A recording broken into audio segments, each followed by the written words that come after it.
আল্লাহ তুচ্ছ জিনিস নিয়ে উত্তম জিনিস উপহার স্বরূপ দেন।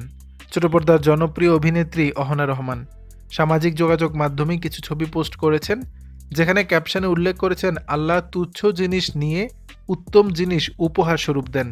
শেয়ার করা ছবিতে দেখা যায় উমরা পালন করতে গেছেন অহনা রহমান। এ সময় কাবাগরের সামনে দাঁড়িয়ে কিছু ছবি তুলেছেন।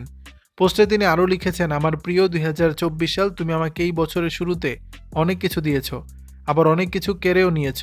বিশ্বাস এবং ঈমান আরও মজবুত হয়ে গেল উল্লেখ করে তিনি বলেন, কিন্তু শেষের চমকটা ছিল আমার জন্য অনেক বড় সারপ্রাইজ, যার অনুভূতি হয়তো কোনো কিছুর সাথে তুলনা করা যায় না।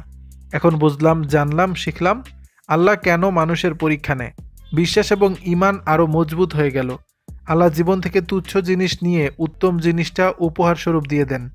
আমার একটা স্বপ্ন ভেঙেছ, কিন্তু সবথেকে বড় স্বপ্নটা আবার পূরণও করেছ, তাই তোমার উপর কোনো রাগ নেই। নতুন বছরের শুভেচ্ছা জানিয়ে শেষে লিখেছেন, আমি বিশ্বাস করি আল্লাহ তাআলা যেভাবে বছর শুরু করিয়েছে সুন্দর করে, ঠিক এমনভাবে সুন্দর করে শেষও করাবে। আমি তোমার শুরুটা যেভাবে শুরু করেছি, তুমিও আমার সাথে শেষ পর্যন্ত এমনই থেকো। সবাইকে নতুন বছরের শুভেচ্ছা।